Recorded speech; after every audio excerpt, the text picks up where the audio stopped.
Tapi pada saat engkau berakting, bergaya, sok-sokan, melakukan sesuatu nggak sesuai dengan apa yang engkau yakini yang benar, itu engkau sedang rapuh harga dirimu. Engkau sedang menggunting-gunting dirimu sendiri gitu. Engkau melipat-lipat dirimu sendiri gitu. Menginjak-injak dirimu sendiri, membanting-banting dirimu sendiri, udah yang lain-lain terus gitu. Kenapa? Engkau melakukan berakting sesuatu tapi nggak sesuai dengan apa? Keyakinan yang engkau yakini gitu. Kebenaran yang engkau yakini gitu. Kejujuran yang ada dalam dirimu gitu.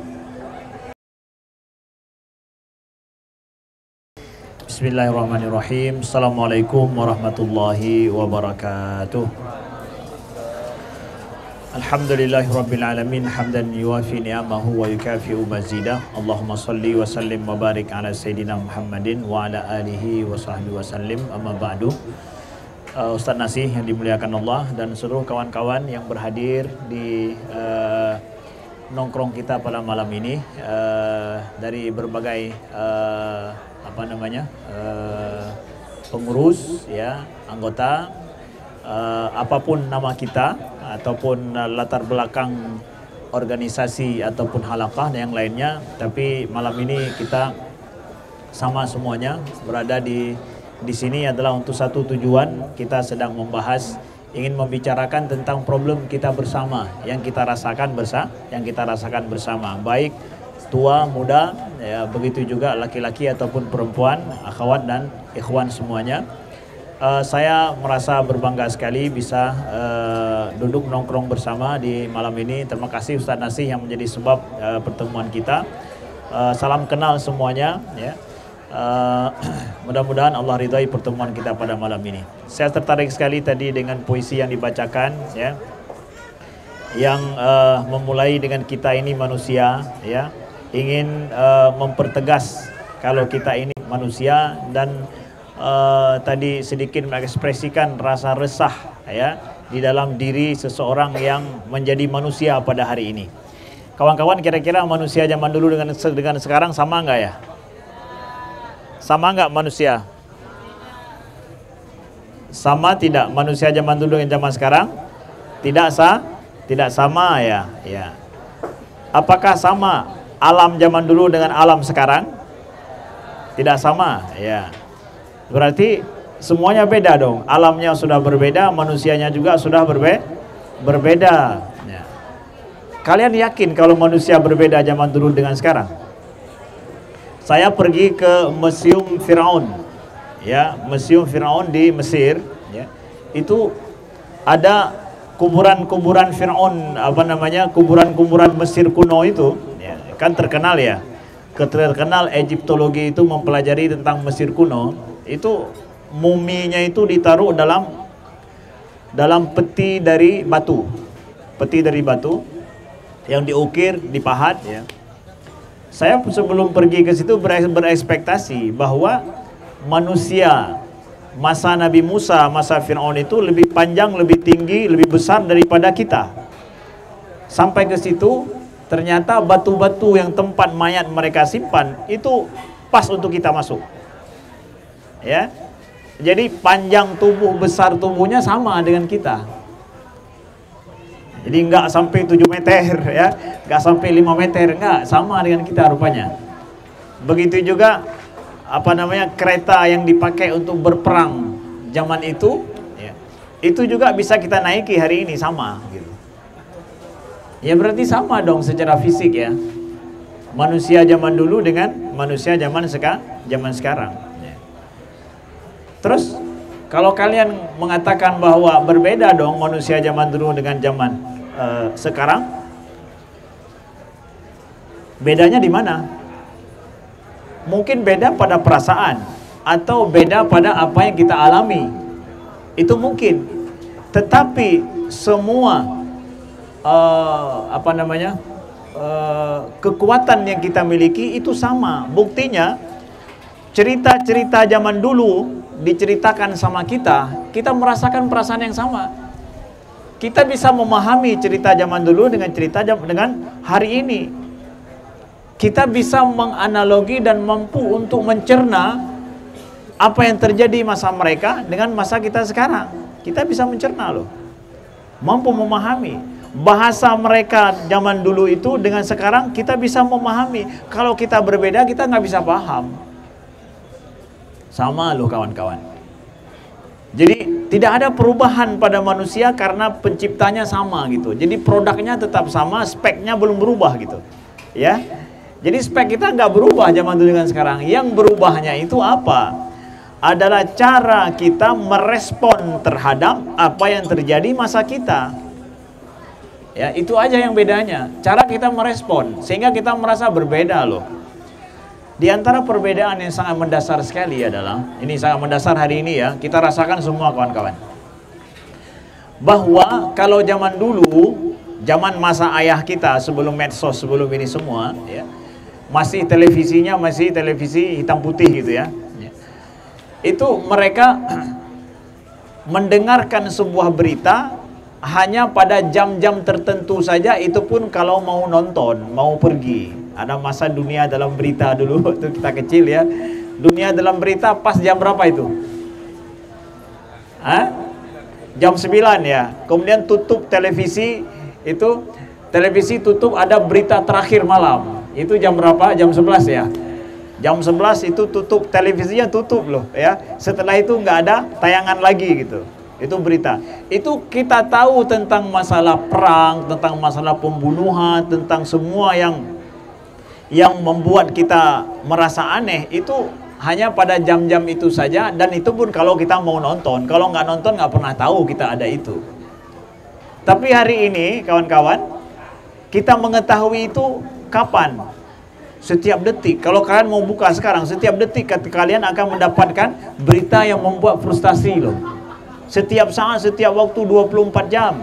Mau bangun tahajud, buka HP dulu, dapat juga berita yang mengerikan itu. Baca berita tentang masalah, ada anak perempuan bunuh ayahnya, bunuh ibunya, ada seorang mahasiswa menggorok neneknya, macam-macam itu semua. Oh my God, setiap hari, setiap saat, setiap waktu. Ya, setiap itu terus kita baca, padahal sudah 2 bulan yang lalu. Tapi kalau waktu dunia dalam berita dulu, nggak nonton jam itu, udah selesai. Beritanya sudah habis, sudah lewat. Mau buka lagi nggak ada gitu. Jadi kita nggak frustasi.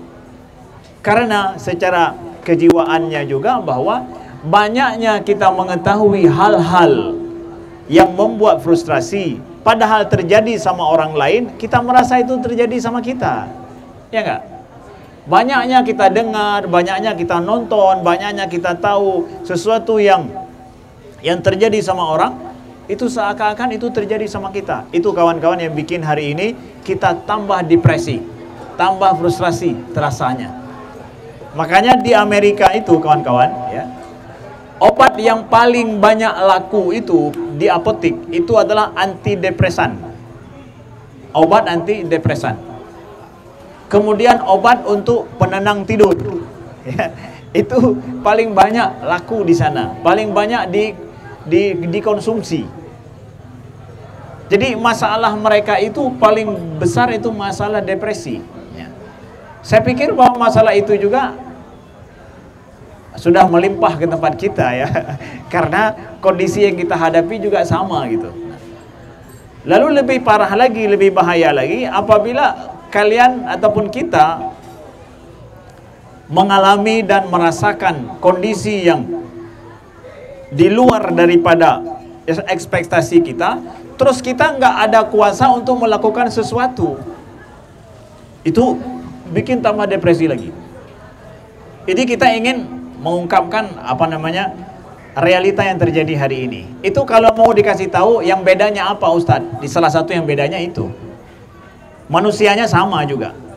Manusia zaman dulu juga manusia zaman sekarang. Semua spek kita itu sama, perasaan kita sama, logika kita sama. Buktinya bahwa logika 2000, 3000, 4000 tahun yang lalu, kalau ada tulisan yang bisa dipahami hari ini, itu bisa kita baca hari ini, itu bisa dipahami. Oh iya, begitu orang tua rasakan dulu ya. Kita bisa paham loh. Speknya connect gitu. Beda kalau hari ini misalkan sudah berganti Windows, sudah berganti itu semua, pas dikonekkan nggak terbaca gitu. Kenapa? Speknya udah berbeda. Ya. Kalau laptop kita ya spek berbeda, nanti nggak terbaca, dia blank jadinya. Hari ini manusia enggak.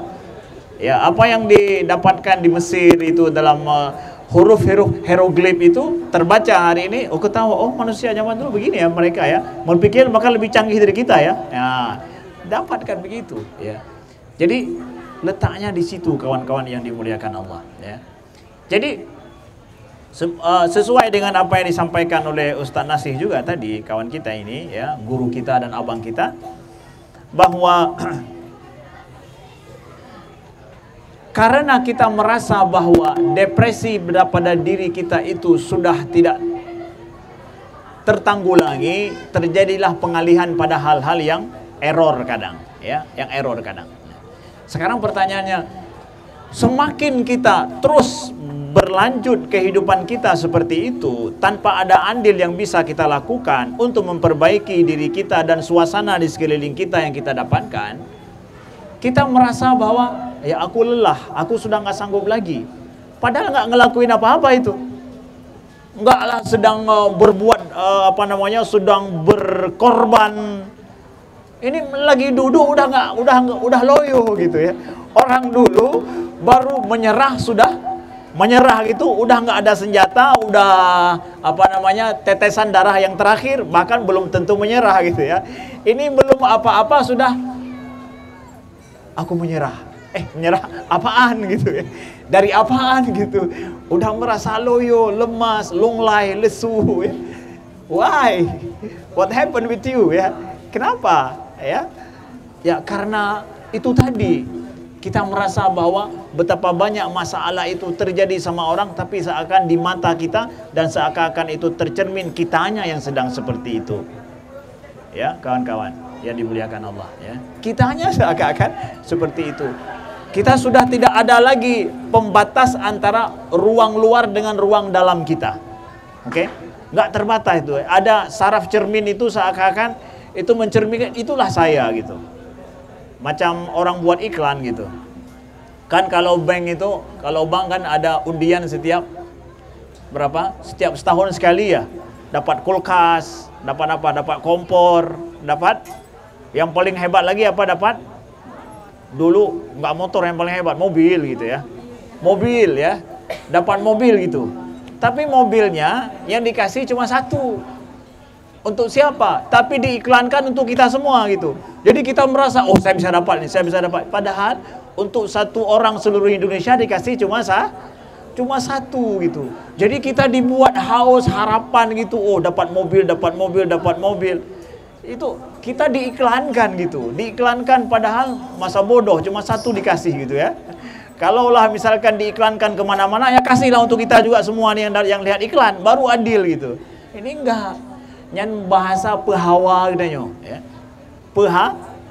Pehawa katanya. Makin sering kita lihat seakan-akan mobil itu hak kita gitu. Oh mau tabung, mau ini, mau itu, seakan merasa itu hak kita gitu. Padahal kan enggak, cuma satu orang yang beruntung, yang lain semua merasa boleh, merana juga boleh, lebih parah lagi itu merana ya. Ya, satu orang yang beruntung, yang lain merana gitu ya. Begitu juga dengan apa yang kita lihat hari ini kawan-kawan ya. Apa terjadi di Gaza dengan saudara kita di Timur Tengah, yang terjadi juga berita-berita yang tidak mengenakkan kalian sering lihat, terus kalian buka, terus bergentayangan di story kalian yang lain-lain itu semua. Semakin sering kita melihat seakan kita merasa bahwa seperti iklan mobil tadi gitu, punya kita gitu ya, seakan kita punya hak itu ya, pasti kita akan dapat, padahal itu terjadi sama orang lain. Jadi pembatas antara kita dengan ruang luar itu seakan-akan sudah tidak ada. Yang terjadi di luar itu terjadi dengan saya, padahal enggak demikian. Jadi solusinya gimana ya, supaya kita enggak mudah menyerah atau enggak mudah merasa bahwa kita depresi hanya gara-gara apa yang terlihat di luar. Jadi harus buat sekat pembatas dong antara saya dengan luar itu ya. Jadi gimana caranya? Seperti kata Ustadz tadi, bahwa Ustadz Nasih itu, kamu jangan pikir dunia luar, pikir dirimu dulu ya. Ku anfusakum kata Allah kan, jaga dirimu dalam Al-Quran kan, jaga dirimu, ku anfusakum. Setelah itu wa ahlikum, dan kemudian keluargamu. Udah, saya hanya punya diri saya dan saya punya keluarga saya. Udah, kamu hanya bisa mengungkapkan begitu. Saya punya diri saya punya keluarga saya. Kamu masih memiliki dirimu nggak dulu? Itu pertanyaan paling penting loh. Kamu masih punya dirimu nggak? Atau selama ini hanya, atau begitu juga ya, kamu masih punya harapanmu nggak? Atau mungkin selama ini saya hanya memiliki diri orang lain dan saya hanya mengejar harapan orang lain. Ya, mungkin hari ini seling kita mengejar harapan orang loh, nggak pernah mengejar harapan sendiri gitu. Gara-gara apa? Gara-gara kita nggak punya harapan. Yang punya harapan orang, yang kita kejar harapan orang. Jadi kita pun terkoyak gitu. Kita ini terkoyak, kawan-kawan. Kenapa? Mengejar harapan orang lain gitu. Kita nggak punya harapan. Jadi pertanyaan penting ini, kamu masih miliki dirimu nggak? Ustaz, gimana saya miliki? Saya pakai baju? Bukan.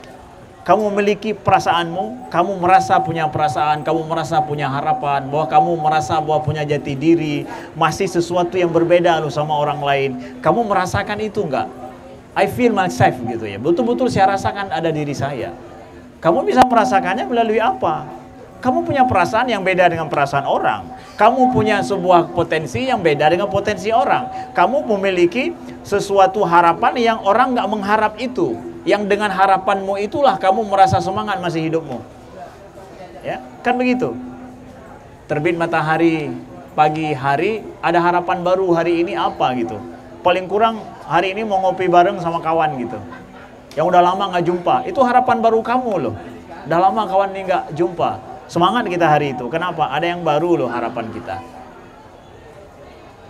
Jadi ada masalah yang terjadi dengan kita pada saat ya kita itu mengejar bukan harapan kita, tapi harapan orang lain. Itu salah.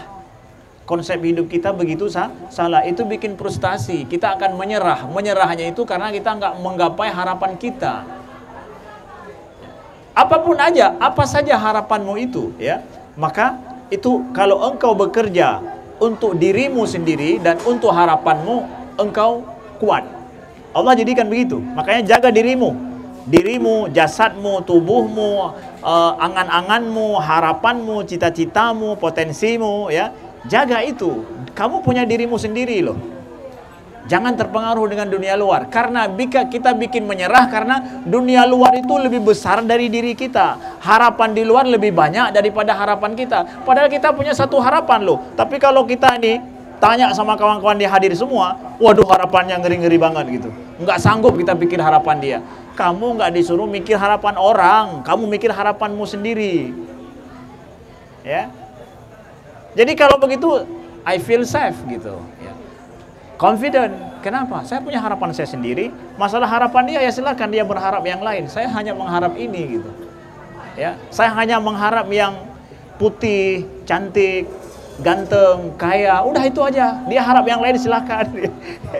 Saya yang mengharap yang gitu-gitu aja, yang ganteng-ganteng aja, mau saya yang lain. Udah itu aja. Yang soleh-soleh aja, saya nggak harap yang lain. Udah kamu punya satu harapanmu gitu. Ya. Maka bekerjalah, berbuatlah untuk harapanmu itu, untuk harapan kita itu. Kawan-kawan yang dimuliakan Allah, kamu akan merasa kuat loh. Kita akan merasa kuat. Nah, jadi ada fenomena yang di iklan itu kan sering ya.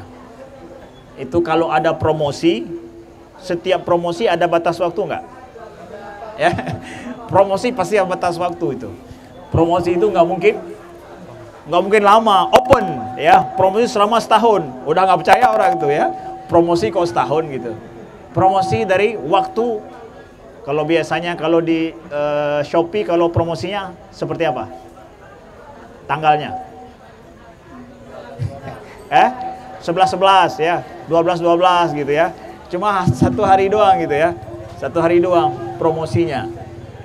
Lalu kalau kita mau ikutan promosi ini ya, berbatas waktu. Lalu kamu diminta untuk menentukan pilihanmu dalam waktu itu. Kalau kamu nggak memilih ya udah nggak ada arti promosi itu. Saya nggak ada harapan dengan apa yang dibuat itu. Saya nggak ada apa-apa dengan itu. Udah, saya tidak merasa perlu akan itu, ya udah. Hidup kita ini berbatas waktu juga, harapanmu juga berbatas waktu. Kalau kamu nggak punya harapan, kalau kamu nggak memanfaatkan situasi dan kondisimu dengan baik, ya udah dia akan lewat. Kenapa harapanmu terlambat? Ya, kenapa harapanmu terlambat gitu? Kenapa engkau terlambat melakukannya? Hidup ini ibaratkan promosi juga. Allah kasih promosi sama kita nih. Masih muda, masih sehat, masih itu semua. Harapan kita masih panjang, nggak sedang mengidap cuci darah, nggak harus setiap hari harus ke rumah sakit gitu kan. Kita masih open, kemana-mana pergi, silakan pergi, nggak perlu harus pulang. Bayangkan, maaf cakap, yang kawan-kawan yang udah cuci darah, mau kemana? Nggak bisa, kenapa? Di sana nanti nggak ada tempat cuci darah, nggak mungkin, saya nggak bisa bayar. Jadi ya harapan saya hanya di mesin cuci darah itu. Di sini yang lebih dekat. Harapanmu sudah pendek. Kita ini masih muda, ini masa promosi masih, ya. Tapi dia ada batas waktu, kawan, ya. Promosi yang lebih, ya. Tentukan apa yang akan kamu inginkan, yang kamu ingin lakukan dan bisa kamu kerjakan. Ya. Maka kamu tidak akan menyerah. Kita punya kekuatan. Itu. Yang terakhir adalah sebelum kita diskusi sama-sama, untuk memperkuat diri kita tidak mudah menyerah, itu paling penting adalah jaga harga diri. Jaga harga diri. Harga diri ini Allah sebutkan dalam Al-Quran, walaqad karramna bani Adam. Sungguh kami telah muliakan anak Adam. Jadi siapapun anak Adam itu mulia loh. Siapapun di sisi Allah, anak Adam itu mulia. Kita semua punya kemuliaan. Yang kasih kemuliaan kita siapa? Bukan kawan-kawan kita loh. Kamu jangan pikir kalau kamu tidak dihargai sama kawan, harga dirimu hilang. Siapa bilang? Emangnya aku nggak punya Tuhan? Tuhan yang kasih harga diri untuk aku, bukannya kamu gitu. Penghinaanmu terhadap aku itu nggak akan ngaruh gitu. Karena kamu nggak pernah kasih harga diri untuk aku gitu. Emangnya kamu selama ini kasih harga diri untuk aku? Kan enggak. Yang kasih harga diriku itu Allah. Selama aku yakin ada Allah, nggak ada urusan dengan harga diri yang kau berikan untukku. Aku nggak punya harga diri dari dirimu. Aku punya harga diri dari Allah. Jadi jaga harga diri. Gimana Ustadz kita jaga harga diri? Nah ini penting nih. Ya, ini mungkin poin penting yang ingin saya sampaikan juga dalam hal ini adalah memiliki harga diri itu adalah kekuatan insight yang kita miliki. Dalam yang inner strength yang kita miliki itu adalah harga diri. Harga diri itu kita bentuk dengan apa? Dengan kita mengamalkan nilai kebenaran yang kita yakini.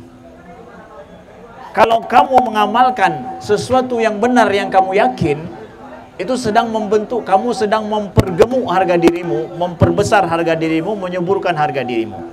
Tapi pada saat engkau berakting, bergaya, sok-sokan, melakukan sesuatu nggak sesuai dengan apa yang engkau yakini yang benar, itu engkau sedang rapuh harga dirimu. Engkau sedang menggunting-gunting dirimu sendiri gitu. Engkau melipat-lipat dirimu sendiri gitu. Menginjak-injak dirimu sendiri, membanting-banting dirimu sendiri, udah yang lain-lain terus gitu. Kenapa? Engkau melakukan berakting sesuatu tapi nggak sesuai dengan apa? Keyakinan yang engkau yakini gitu. Kebenaran yang engkau yakini gitu. Kejujuran yang ada dalam dirimu gitu. Padahal hati kita tahu loh, jujur aja gitu kan. Saya nggak begitu loh. Saya begini gitu. Berakting aja gitu. Jangan. Acting itu sementara boleh lah. Setelah itu jangan. Kalau enggak, kamu nggak punya harga diri. Makanya kata para ulama, orang berbuat maksiat itu harga dirinya jatuh. Iya enggak? Yang baru viral-viral ini buat maksiat gimana? Jatuh nggak dia? Mengolok-olok orang lain jatuh nggak? Harga diri jatuh nggak? Maksiat nggak mengolok-olok orang? Maksiat kan? Harga dirinya gimana? Bukan jatuh di atas panggung loh.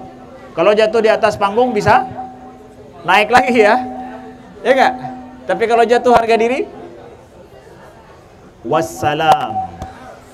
Ya, kalau bahasa saya di kampung ngaji dulu, wassalamu bisa beri, potalah beri, bejik lembut, kan selesai kamu. Pelung ujur mereka, kan selesai. Ya, wasalamu bisa beri, potalah beri, bujuk lembut. Itu kami tunggu-tunggu kapan bisa ucap itu, langsung turun kita. Selesai ngaji kita ya. Udah ini juga ada. Udah dia maksiat ngolok-ngolok orang. Ya. Dia mencela orang yang dimuliakan oleh Allah sama dengan dia juga gitu. Itu yang di depan dia mulia loh, sama dengan dia gitu. Kamu jangan merasa dirimu la yafkhar ahadun ala ahadin, kata Allah, jangan orang menyombongkan di atas orang lain, sama semua. Kamu olok dia, harga dirinya enggak engkau berikan, harga dirimu jatuh gitu. Jangan main-main, engkau bermaksiat loh. Maksiat itu menghilangkan harga diri. Terserah kamu mau buat maksiat di depan orang atau sendiri gitu. Ini kadang-kadang salah orang merasa bahwa kalau maksiat sendirian enggak jatuh harga diri. Itu rapuh dirimu sendiri gitu. Engkau rapuh dirimu sendiri, sedang menggoreng dirimu sendiri pada saat buat maksiat sendirian. Kalau maksiat di depan orang, kadang orang langsung respon gitu. Hei, kenapa gitu? Kok kamu gitu? Jenggotnya bagus-bagus kok lagi nonton film porno gitu. Orang akan bilang gitu kan, kamu kok gitu. Tapi kalau sendirian, nggak ada yang ngontrol, udah tergoreng harga dirimu itu, habis. Sehingga keluar-keluar kamu nggak punya harga diri, walaupun di depan orang ramai gitu. Kita lemah, loyo. Karena apa? Selama ini saya nggak berbuat sesuai dengan keyakinan murni, nilai mulia yang saya yakini gitu. Maaf cakap, saya pegang jenggotnya tadi. Ini orang baik kok ya. Ya, gitu kawan-kawan yang dimuliakan Allah ya. Jaga harga diri, itu adalah kekuatan besar yang kita miliki. Jadi, shadiq ma Allah, jujur sama Allah, engkau akan jujur dengan dirimu sendiri gitu. Jujur dengan dirimu sendiri, engkau jujur dengan Allah. Kita akan kuat kapanpun dan dimanapun. Wallahu alam, terima kasih.